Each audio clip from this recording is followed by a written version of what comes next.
The massive alien ship appeared without warning, its dark hull blocking out the stars above New York. Earth's military forces watched helplessly as smaller ships descended through the atmosphere, their smooth surfaces gleaming in the morning sun.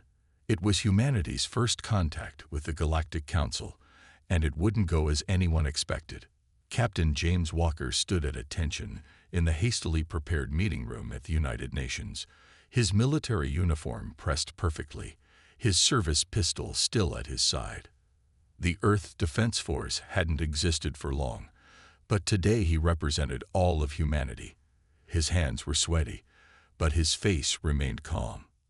The aliens walked in, their tall, slender forms covered in elaborate robes. Their leader, who called himself High Counselor Rex, had skin that shimmered like polished metal. He looked at the assembled human leaders with 4 golden eyes, each blinking at different times. "We welcome Earth to the galactic community," Rex said through a translator device. His voice carried a hint of amusement that made Walker's jaw tighten. "Though we must admit, we are surprised your species has survived this long with such primitive technology." Walker watched as Rex's eyes fell on his pistol. The alien's mouth twisted into what might have been a smile. "You still use projectile weapons? How quaint."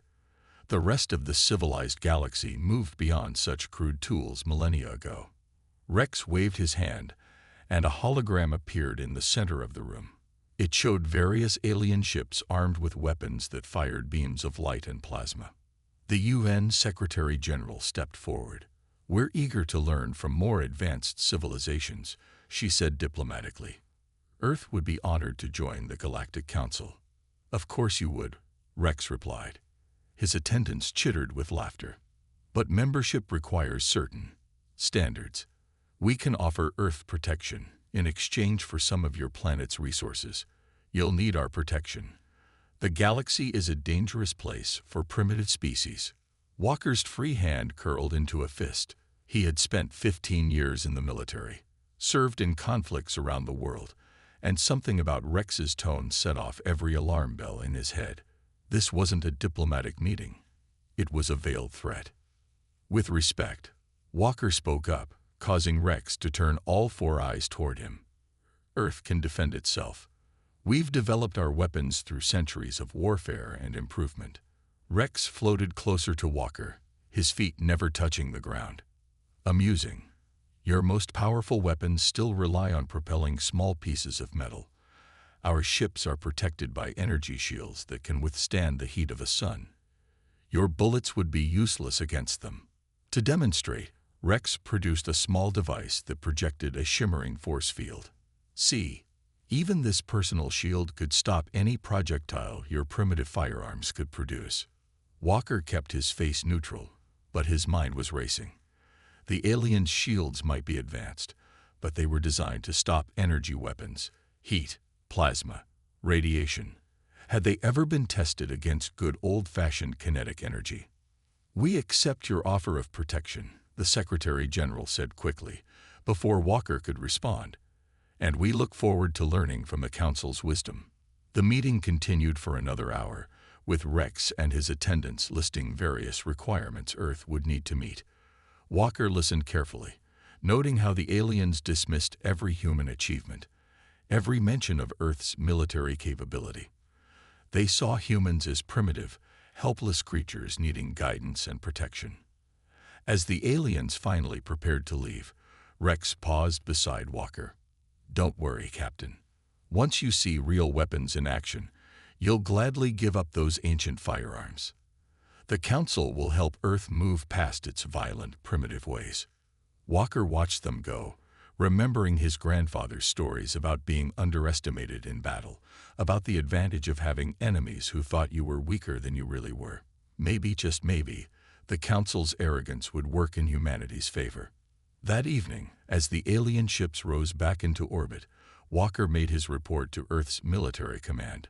"They think we're primitive, weak, and harmless," he concluded, "and that might be the biggest advantage we could have hoped for." In the months that followed, as Earth prepared for what everyone knew was coming, Walker's words would prove more prophetic than even he could have guessed. 3 weeks after first contact, Commander Anna Thompson stood at the firing range, watching the Council's military advisor make a fool of himself. Mark, as he called himself, held an Earth assault rifle like it might bite him, his silver-skinned face twisted in disgust. "Such crude devices," Mark said, placing the rifle back on the table. "It uses controlled explosions to propel metal. How do your soldiers avoid killing themselves?" He laughed, the sound like tinkling glass. Thompson shared a look with Captain Walker, who stood nearby. They had spent the past week showing the alien advisor Earth's military capabilities, as required by the Council's protection agreement. So far, Mark had dismissed everything from tanks to fighter jets as primitive junk. Perhaps a demonstration. Thompson suggested, picking up the rifle. She took aim at the target downrange, firing 3 quick shots. The bullets formed a tight group at the center of the target's head. The sharp cracks of gunfire echoed through the range. Mark waved his hand dismissively. Impressive accuracy for a primitive weapon. But observe. He pulled out what looked like a slim silver tube. A beam of blue light shot out, burning a hole clean through the target.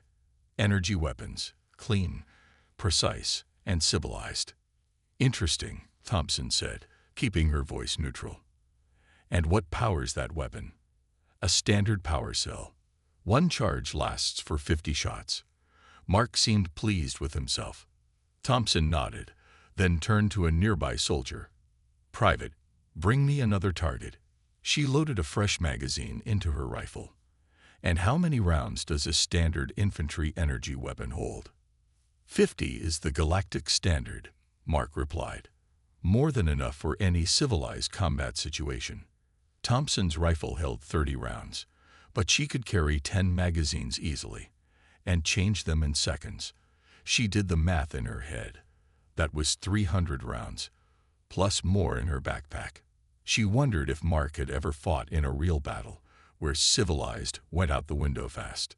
The demonstration continued through the afternoon. Mark scanned each weapon with his advanced devices, declaring them all inefficient and outdated. But Thompson noticed something interesting. The scans focused on energy output, heat signatures, and radiation. They barely seemed to register simple kinetic force. Later that evening, Thompson met with Earth's military leadership in a secure underground bunker. The room was packed with generals and admirals from around the world, all waiting to hear her assessment. "They're blind," Thompson said, standing before a screen showing Mark's scan data. "Their entire military doctrine is built around energy weapons and shields. They don't even consider kinetic weapons a threat." "That's impossible," one general argued. "They must have some defense against physical attacks." "They do," Captain Walker spoke up from his seat. "Their ships have armor, but their shields." He shook his head. "They're designed to deflect energy weapons, not solid objects. It's like they forgot the basics of physics." Thompson clicked to the next slide, showing a Council battleship. "Their armor is strong against heat and energy, but I bet a tungsten rod moving at high speed would punch right through it. They've been fighting energy weapon battles for so long, they've developed a blind spot." The room fell quiet as the implications sank in. Humanity's primitive weapons might be their greatest advantage. "What do you suggest, Commander?" asked Admiral Bennett, his weathered face serious. Thompson smiled. "We play along. Let them think we're harmless primitives. Meanwhile, we prepare, upgrade our railguns, improve our stealth technology. If they ever decide Earth's protection should become occupation." She let the sentence hang. "The Council's been in power so long, they've forgotten that new doesn't always mean better," Walker added. "They laugh at our guns because they don't understand them. And that's exactly why our guns will work." As the meeting continued into the night, Earth's military leaders began to plan. The Council thought they were helping a primitive species learn about real weapons. They didn't realize they were giving humans all the information needed to defeat them. In orbit, Mark filed his report to the Council. Earth's military technology. Primitive and obsolete. Threat level. Minimal. Recommendation: proceed with standard protection protocols. It was exactly the assessment Earth's leaders had hoped for. The emergency meeting was called at midnight. Commander Thompson rushed into the underground command center to find Captain Walker already there, his face lit by the glow of multiple screens. Each display showed the same thing: massive ships entering the solar system. "The Unity," Walker said grimly. 12 battleships just passed Neptune's orbit. The Unity was the Council's greatest rival, a coalition of aggressive species that rejected Council authority. According to the intelligence briefings, they had a habit of testing the defenses of Council-protected worlds. Sometimes these tests left planets in ruins. "Have you contacted the Council?" Thompson asked, though she already knew the answer. Walker's bitter laugh confirmed her fears. High Counselor Rex sent his regrets. Says they have a more urgent situation in the Centaurus sector. Reminded us that as a primitive species, we should consider surrender as a viable option. Thompson clenched her fists. The Council's true colors were showing. Their protection was worthless. But maybe that's exactly what Earth needed. "Status of Project Thunderbolt?" she asked. Walker pressed a button, bringing up new images. They showed Earth's orbital defense platforms, officially simple communication satellites, but secretly armed with advanced railguns. The Council's scans had dismissed them as primitive radio equipment. "All 30 platforms are ready," Walker reported, "and the stealth systems are working perfectly. The Council's scans still can't detect the weapons, and the Unity ships are using the same scanning technology." Thompson nodded. Earth had spent 3 months preparing for this moment. While pretending to study the Council's superior technology, human engineers had been hard at work. They had discovered that the aliens' advanced sensors had a critical flaw. They weren't designed to detect simple metal objects moving without power. "Admiral Bennett is requesting your presence on the command ship," Walker said. "He thinks the Unity will reach Mars orbit in 6 hours. Thompson grabbed her tablet and headed for the door. "Time to see if our primitive weapons work, as well as we think they will." The next few hours were a blur of activity.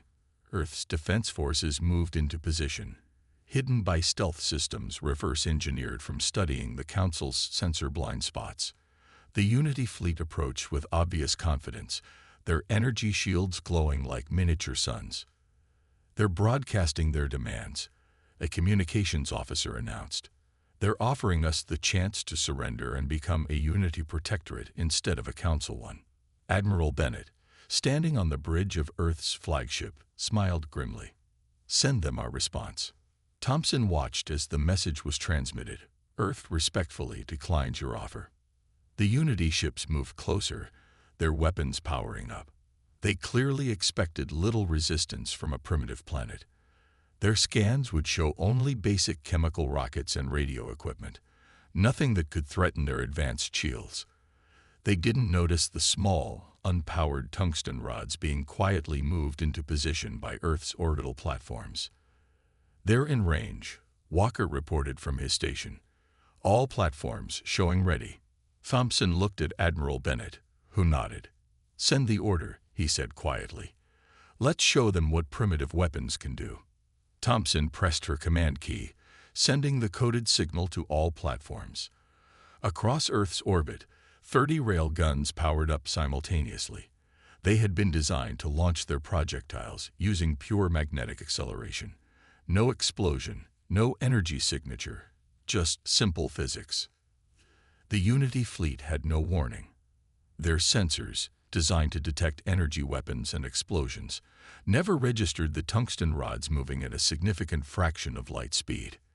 Their mighty shields, calibrated to stop plasma and laser fire, might as well have been tissue paper against solid metal moving at relativistic velocities. The first shots were about to be fired in a war that would change the galaxy forever. As Thompson watched the tactical display, she remembered Mark's dismissive laugh at the firing range. The Council and Unity were about to learn a hard lesson about underestimating primitive weapons. Earth was done playing the helpless primitive. It was time to show the galaxy what humans could really do. The Unity flagship never saw the attack coming. One moment it was preparing to launch fighters toward Mars colony, its energy shields glowing with confident power. The next moment, a tungsten rod moving at 20 kilometers per second punched through its hull like paper. The mighty alien ship split in half, its shield generators useless against simple kinetic force. Direct hit on the flagship, Walker reported from his station, his voice steady despite the excitement. Their shields didn't even flicker. Commander Thompson watched the tactical display as chaos erupted across the Unity fleet.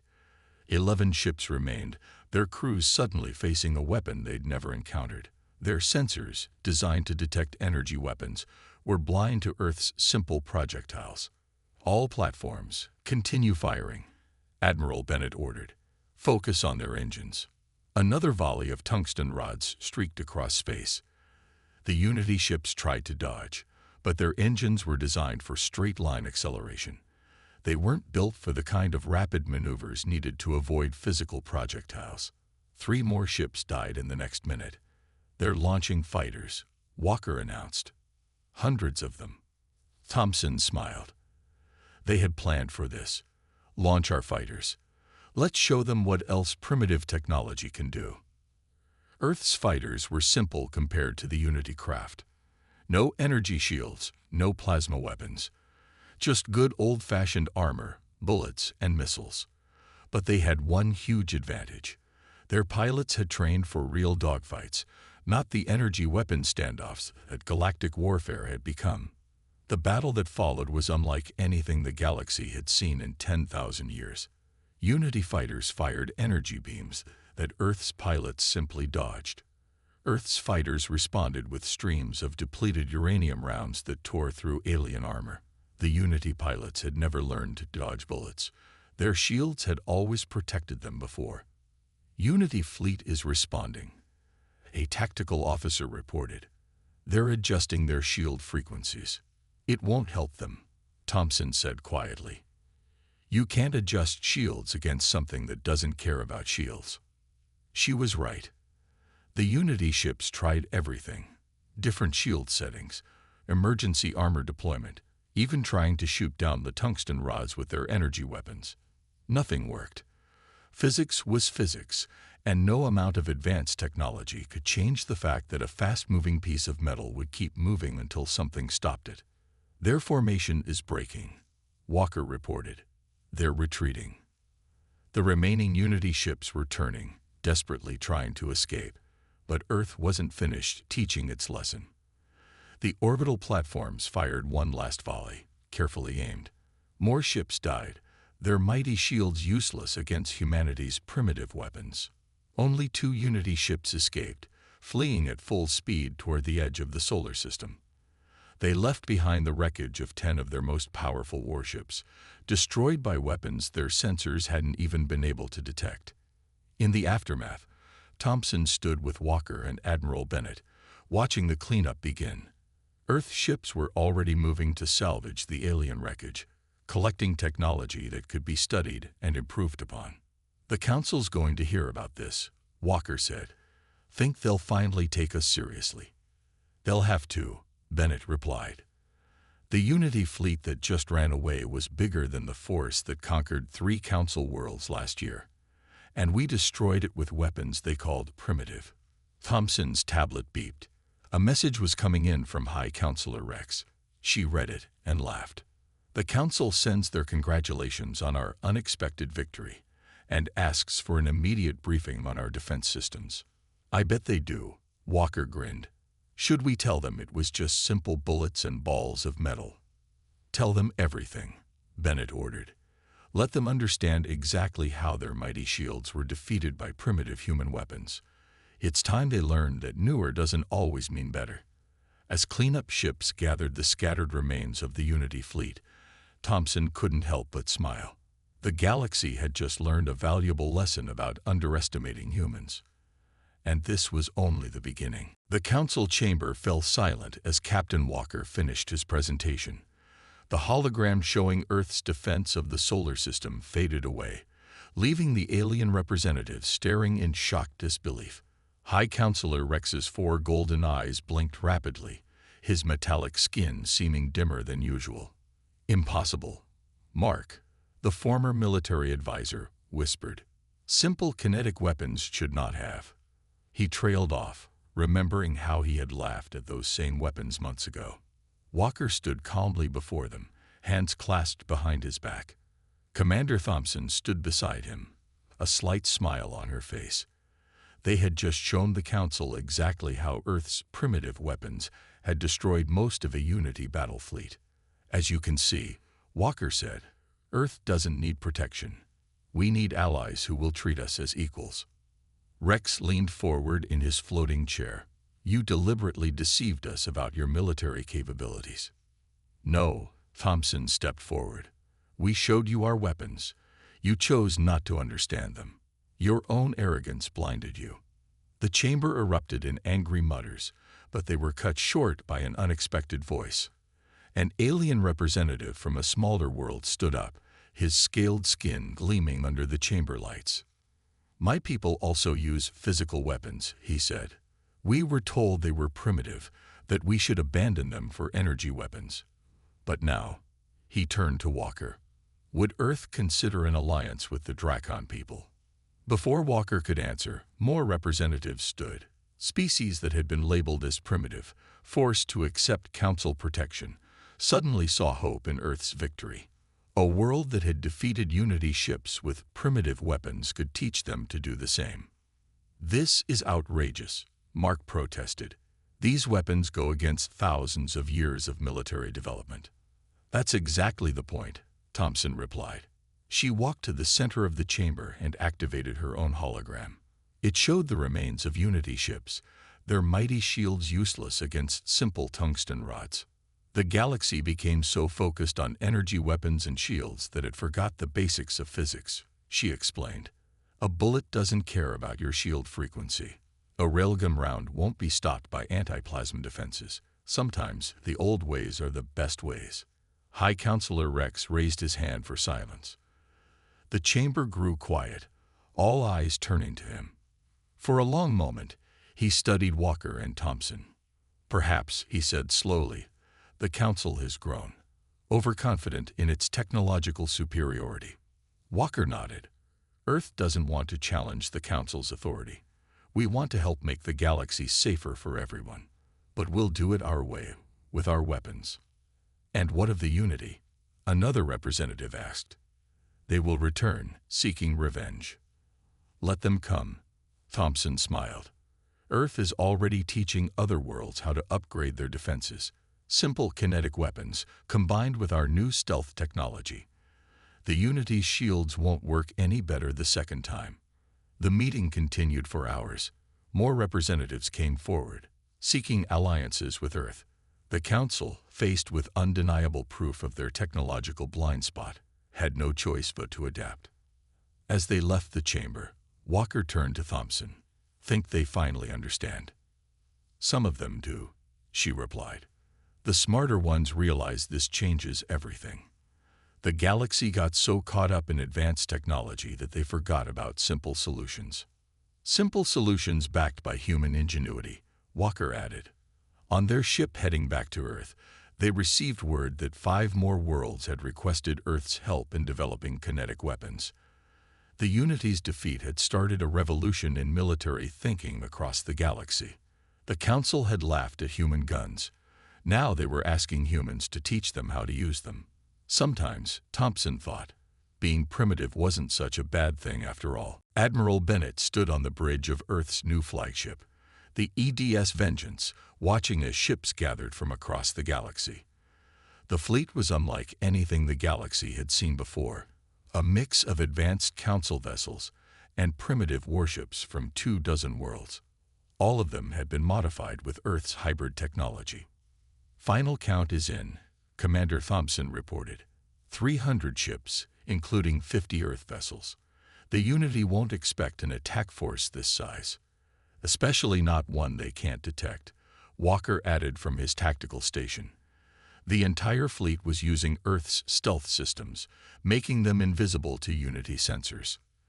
The Unity had spent 3 months raiding Council worlds, trying to reassert their dominance after their humiliating defeat at Earth. They hadn't expected their actions to unite the galaxy's primitive species under Earth's leadership.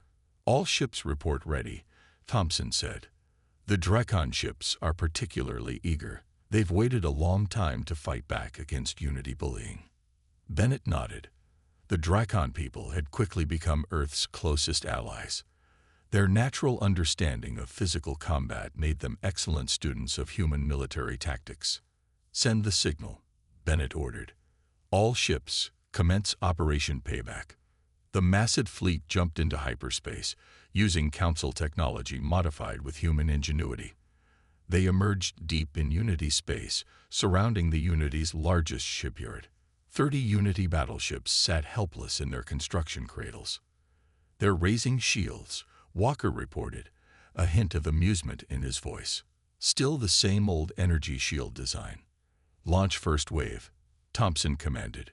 "Let's show them what they're really up against." The battle that followed was short and devastating. Earth's allies launched waves of physical projectiles. Everything from railgun rounds to simple metal arrows accelerated to incredible speeds. The Unity's shields flared uselessly as kinetic weapons ripped through their defenses. "Unity ships attempting to power up," Walker announced. "But they're stuck in their repair docks. They can't maneuver." "Launch second wave," Bennett ordered. "Target their shield generators and weapon systems." The Unity commanders watched in horror as their mighty ships were torn apart by weapons their sensors could barely detect. Their return fire, powerful energy beams, and plasma torpedoes hit nothing but empty space as Earth's fleet used simple dodge maneuvers. "Unity Command Center is broadcasting," Thompson reported. "They're offering to surrender." Bennett smiled grimly. "Tell them we accept on one condition. They have to watch as we demonstrate our primitive weapons on their empty ships." The demonstration lasted an hour. Earth's fleet methodically destroyed the unmanned Unity vessels, showing exactly how ineffective their defensive technology was against basic physics. The Unity commanders were forced to watch as their most advanced warships were reduced to scrap by weapons they had dismissed as primitive. "Send the message," Bennett ordered once the demonstration was complete. Thompson nodded and transmitted. "This is what happens when you underestimate primitive species. Earth and its allies now control this sector. Resist, and we'll show you what else our primitive weapons can do." The Unity's response came quickly: complete surrender of the sector and a request for peace talks. As the fleet regrouped for the journey home, Walker approached Bennett. "Think they finally learned their lesson?" "Some of them have," Bennett replied. "The smart ones understand now. Technology isn't about how advanced it is, it's about how well it works. Sometimes a rock thrown hard enough is better than a laser." On the journey back, more worlds contacted Earth requesting alliance and training. The galaxy was changing. Species that had been looked down upon for their primitive technology were rising to power, led by humans who had proved that simple weapons could defeat advanced technology. The Unity had lost not just a battle, but their entire belief in technological superiority. And it had all started because they, like the Council, had laughed at human guns. 1 year after the Unity's surrender, the Great Hall of the Galactic Council looked very different. Where once only the most advanced species had seats, now representatives from dozens of formerly primitive worlds sat as equals. At the center of it all was the new Earth Embassy, its simple design standing out among the elaborate alien architecture. Captain Walker, now Admiral Walker, stood at the podium, addressing the assembled representatives. Commander Thompson sat in Earth's chair, watching her old friend with pride. The hall was packed. Everyone wanted to hear the humans who had changed galactic warfare forever. 1 year ago, this council laughed at our weapons, Walker began. Today, those same weapons protect trade routes across 3 sectors. The Unity raiders are gone. Piracy is down 90%. And it's not because of energy shields or plasma cannons. It's because we remembered that sometimes the simplest solution is the best solution. High Counselor Rex, who had kept his position but lost much of his arrogance, nodded in agreement. The old alien looked different now, humbler, wiser perhaps. Beside him sat the Dracon representative, whose people had become the galaxy's experts in combining physical weapons with energy technology. Earth doesn't want to rule the galaxy, Walker continued. We want to help protect it. That's why we're announcing the creation of the Joint Defense Academy. Any world that wants to learn our methods is welcome to send their soldiers to train with us. The announcement caused excited murmurs throughout the hall.